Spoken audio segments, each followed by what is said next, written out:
Okay, the Alfred. It was built in 1856 on the Welsh coast. Lloyd's Shipwreck Index has the owners, or so I thought, as Davies, Morver and Neffin, which all sound like good Welsh names to me. But not being familiar with the Welsh place names, it turns out that Morve and Neffin is a small village on the Welsh coast.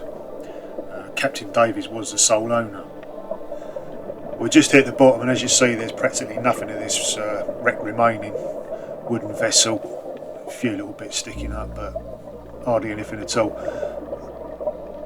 All it is there is the cargo slate, and that's a big bundle of the slates there.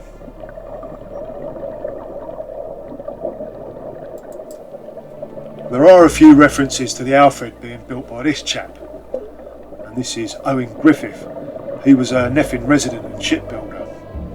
I did also read though that Owen bought the Alfred along with another ship called the Anne Jane in 1856, and that was the year that he supposedly built the Alfred. He was building a ship in 1856 which was named the Cossack for his brother John Griffith. The Cossack is listed as being built by Owen, whereas the Alfred just says built in Nevin. It's Nevin or Neffin, it's the same place, but the spelling's changed somewhere along the line.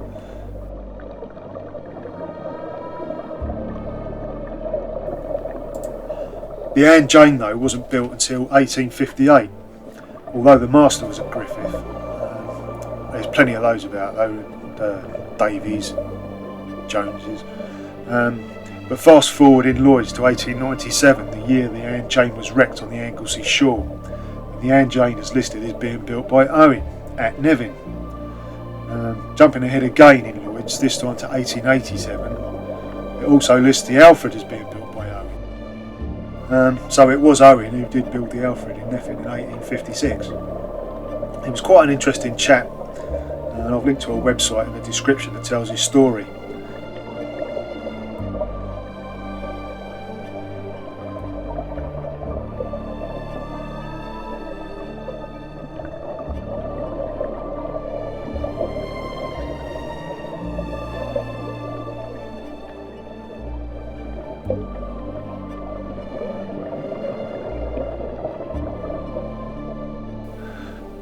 Jamie just picked up one of the tiles there for you to have a look at.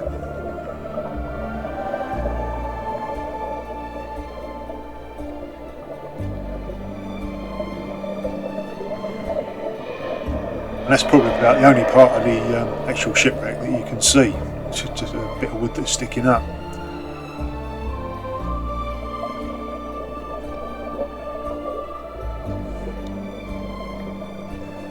This is quite interesting. This is one big piece of slate. We both wonder if there's a snooker table perhaps.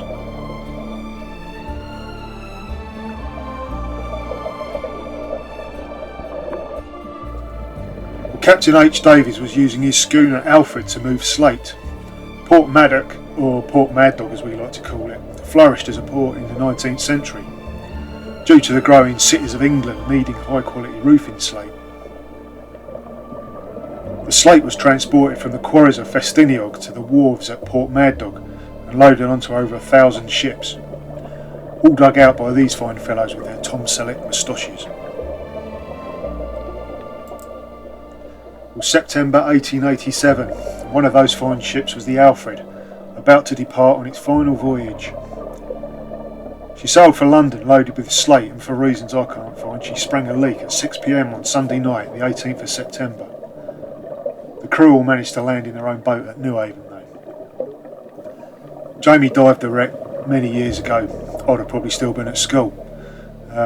From the cargo of slate he decided it was most probably the Alfred, although the position given in Lloyd's puts it in the same spot as the wreck of HMT Inverclyde, 1.5 miles from shore and a couple southeast of Brighton Marina.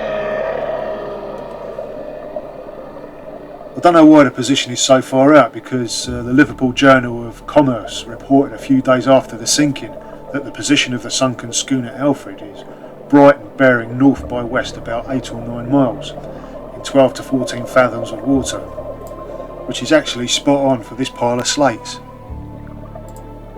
The ship obviously went down upright. All the slates are all sitting there upright still, the way they would have been loaded and packed on the wharves and then loaded onto the ship. We did do this as a bounce dive on the way back, so I'm running a bit low on here, so it's time to get out.